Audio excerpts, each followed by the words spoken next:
Du coup, ce soir, on a tous des petits trucs comme ça à se raconter. Et je sais pas qui a envie de commencer à ouvrir le bal. Moi. Toi ? Ok, vas-y, c'est parti. À toi l'honneur, let's go. J'ai mal compris la question en fait. Non, c'est bon. Non, je veux bien commencer si ça me dérange. Moi ça me dérange pas, au contraire, vas-y, jette-toi à l'eau. Ah, bah tant mieux. Yes. Alors moi j'aimerais vous parler un petit peu aujourd'hui de quelque chose que j'aime bien, c'est-à-dire quelque chose qui est lié au monde romain. J'entends par là l'Empire romain, hein, pas le monde des Romains aujourd'hui, hein, ça on s'en fiche un petit peu. Okay. Alors bien que cet épisode ne verra jour que plus tard, hein, comme tu l'as dit, on enregistre ce podcast le 4 janvier. Et du coup, le 4 janvier, la période de janvier chez les Romains, c'était quand même une période assez intéressante. Parce que le mois de janvier, il doit son nom à un dieu. Est-ce que vous savez lequel ? Moi je sais aussi. Je pense aussi, ouais. Janus. Janus. Personne n'osait répondre en fait. Du coup, oui, flûte. On laisse les abonnés écrire leur avis. C'est ça, exactement. Voilà. Effectivement. Le mois de janvier vient du dieu Janus des Romains. C'est l'un des rares dieux qui ne soit pas inspiré de la mythologie grecque.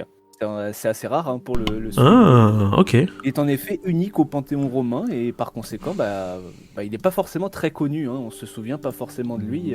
Déjà, il y a peut-être une planète lointaine qui a son nom, hein, mais c'est pas les Jupiter, Saturne, en tout genre. Quoi. Alors, il s'agit d'une divinité à deux visages. La plupart du temps, l'un est jeune et l'autre est vieux, car l'un est tourné vers le passé tandis que l'autre regarde vers l'avenir. Oh. Ouais. On le célébrait pour démarrer l'année sous les meilleurs auspices car il est le dieu des passages, des commencements, mais aussi des fins. À ce titre, on l'honore au début des mois, au calende, mais également à l'aube, au lever du jour. Et si en cette période de janvier, il est commun de prendre de nouvelles résolutions, nous le faisons peut-être sous l'influence de cette fameuse divinité. Alors par sa nature, les représentations de Janus se trouvaient généralement au niveau des portes, point de passage obligé dans les villes. Parce que c'est beaucoup un dieu du changement et des passages, Janus, vous l'aurez compris. Mais il se trouvait parfois à des carrefours, où il possédait non pas deux visages, mais quatre, de manière à ce que comme ça, il puisse surveiller un peu tous les chemins dont il avait la charge, justement. Et comme tous les dieux de la mythologie, il possède des attributs, Janus. Vous savez, les attributs, ça va être les caractéristiques qui vont permettre, les petits objets qui vont permettre d'identifier les divinités, parce qu'il y en a des dizaines, si ce n'est des centaines différentes. Et donc, généralement, on va leur prêter des attributs pour que tout le monde puisse reconnaître une statue de la divinité. Par exemple, Jupiter ou Zeus, ça va être le foudre, par exemple, ou l'aigle. Ok. Est-ce que vous savez les attributs de Janus, peut-être ?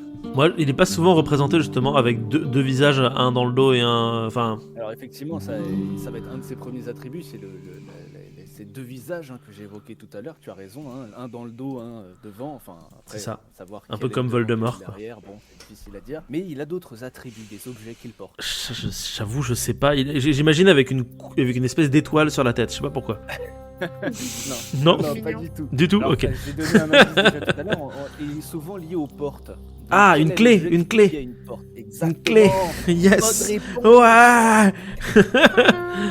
En fait, ces caractéristiques qui permettent de le différencier, c'est donc un bâton qu'il avait dans la main droite et une clé qu'il avait dans la main gauche, lui permettant ainsi d'indiquer le chemin à ceux qui partent et d'accueillir ceux qui arrivent. D'ailleurs, quand on honore un dieu, on est obligé de passer par lui, de passer par Janus, parce que en fait, il règne sur la porte des cieux. Donc vers l'Olympe par exemple. Et donc chaque cérémonie religieuse commençait par une mention à Janus. Et vous comprenez donc, avec tous ces petits détails, que c'était un dieu qui était très important, un dieu majeur des Romains. Et il est quasiment au même niveau que Jupiter ou même encore Mars, c'est vous dire le niveau du bonhomme quoi. Ah oui, carrément, ouais. Même si on connaît plus trop son nom aujourd'hui. Alors maintenant je vais vous parler un petit peu de ses origines, parce que d'où il vient le bougre. C'est vrai, ça, d'où il vient s'il est pas grec à la base. Il est étrusque ? Oui, c'est ça qui est important. Justement, je vais vous en parler. Effectivement, il existe chez les Étrusques. Alors, il n'existe pas sous le même nom. On le connaît sous le nom de Coulsans. Coulsans, c'est la classe. Chez les Étrusques. Alors, je sais pas si ma prononciation est bonne, mais j'ai l'impression que c'est ça. En tout cas, ça donne un cachet, n'est-ce pas ? Un petit cachet. Mais il est aussi connu par les peuples du Latium. Le Latium, ça va être, pour ceux qui ne le connaissent pas, hein, ça va être la zone tout autour de Rome, hein. C'est là où Rome a commencé à se développer. C'est le premier territoire qu'elle va conquérir. Et on pense que son culte est instauré dès le légendaire fondateur de la cité de Rome, c'est-à-dire Romulus. Et son temple daterait donc de cette période, c'est-à-dire au 8e, 7e siècle avant Jésus-Christ. Il était d'ailleurs bâti sur l'une des 7 collines de la ville, c'est-à-dire le mont Janicule, qui est sur la rive ouest du Tibre. Donc Janus, Janicule, hein, vous voyez, Ouais. ça montre également encore l'importance de cette divinité. Selon la légende, en des temps immémoriaux, le dieu Janus régnait alors sur le Latium et aurait accueilli Saturne, chassé de l'Olympe par son fils Jupiter, équivalent Zeus chez les Grecs. Ainsi, ces deux divinités auraient gouverné ensemble au cours d'une période faste caractérisée par l'abondance, la justice et la paix.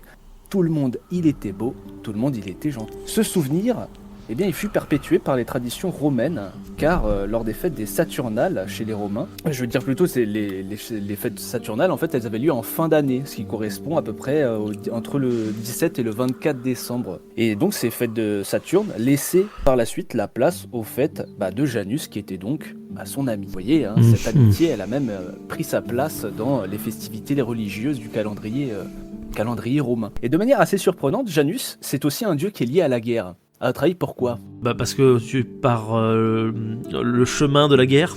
Ouais. C'est une belle improvisation. Ouais, j'ai essayé. Alors rappelez-vous que c'est un dieu du passage.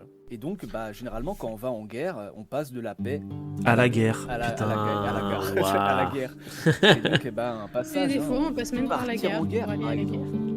Ouais, on dit l'expression partir en guerre, c'est donc un passage qui est contrôlé par Janus. Ok. On raconte d'ailleurs que Janus aurait fait fuir les premiers ennemis de Rome, c'est-à-dire les Sabins.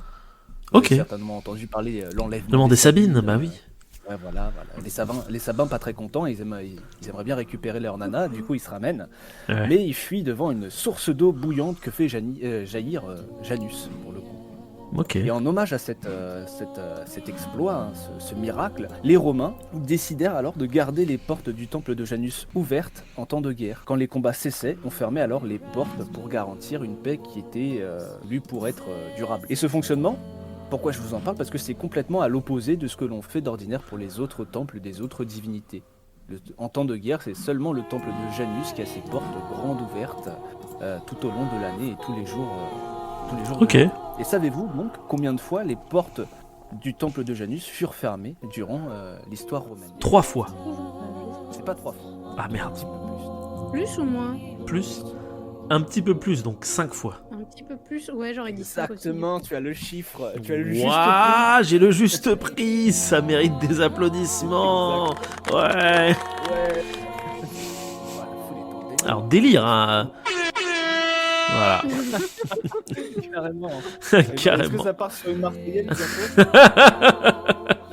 Donc effectivement, tu as raison, le temple de Janus, en tout cas les portes de son temple furent fermées à 5 reprises seulement, 2 Ok. fois durant toute la République romaine jusqu'à Auguste, et quant à lui, Auguste les ferma 2 à 3 fois sous son règne. Ok. En 8 siècles, le temple n'a été fermé que 5 fois. C'est vous dire à quel point les Romains, c'était pas des pacifistes. Hein, pour le coup. Et en plus, j'ai même pas compris là-dedans la période impériale. Ah oui. La période impériale, Rome est quasiment en guerre tout le temps, donc on sous-entend que le temple ne s'est plus jamais fermé, hein, je suppose. Ouais. Très très actif comme temple. Ok. C'est ça. Revenons-en maintenant au mois de janvier, maintenant que je vous dis un petit peu rapidement qui était Janus. Du coup, les Romains fêtaient le jour de l'an comme nous. Et oui, c'est d'ailleurs d'eux que nous tirons cette tradition de fêter la nouvelle année. Et durant cet événement, les Romains s'échangent, comme nous, des embrassades, leurs meilleurs vœux, et ils échangent bien sûr des salutations. On partage en cette occasion des figues séchées, du miel, des dattes, afin que l'année s'ouvre de la plus douce des manières. Je trouve ça assez mignon.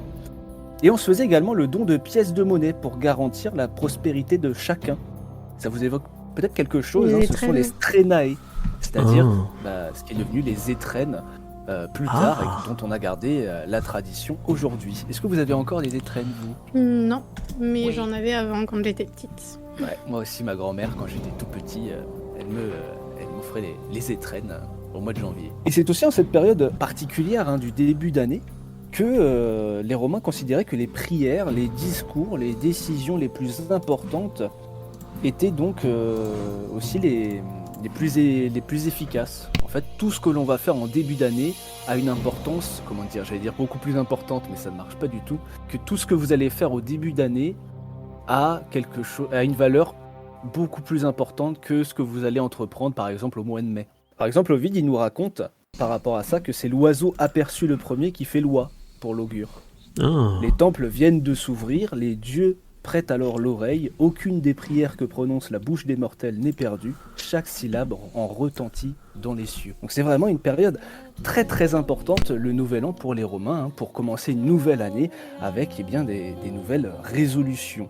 Alors en hommage à Janus, dieu des commencements, des passages, mais aussi des fins et des transitions, et non pas du transit, permettez-moi de vous souhaiter mes meilleurs vœux pour cette année 2024, et qui sait, peut-être que lorsque nous réfléchissons et prenons nos résolutions pour cette nouvelle année, il y a en réalité quelque part un dieu aux deux visages qui, avec son bâton, montre le chemin. Et merci beaucoup sur cette chronique de nouvelle année 2024. Ça fait plaisir, c'est ta première vraie chronique dans cette émission, donc bravo. Bravo à toi. Pas obligé de m'afficher. Les gens le savent s'ils nous écoutent. C'est combien de fois, Théo, que tu interviens dans des TDR, rappelle-moi? C'est la 6e, je crois. Allez. Il est souvent là en réalité, il est souvent là. Mais c'est la première chronique réalisée par lui-même. Mais si, il faut pas dire ça. Une deuxième fois, tu vois. Ouais, il insiste bien, tu vois. Bravo. Théo, ça veut dire que la prochaine fois, s'il te plaît, prépare une chronique. Voilà. Parce que c'est intéressant, c'est super chouette. Plus de trucs sur la romanité. Ça valait une chronique, ça, presque. Ah bah oui, ça valait une chronique. Moi je le compte, que je l'ai comptabilisé dans mon planning comme une chronique. C'est une chronique. Ça compte comme tel. Si ce petit instant passé en notre compagnie vous a plu et que vous avez envie d'en passer d'autres avec nous, eh bien n'hésitez pas à vous abonner, mettre un petit pouce bleu, partager la vidéo ou encore nous suivre sur les réseaux sociaux.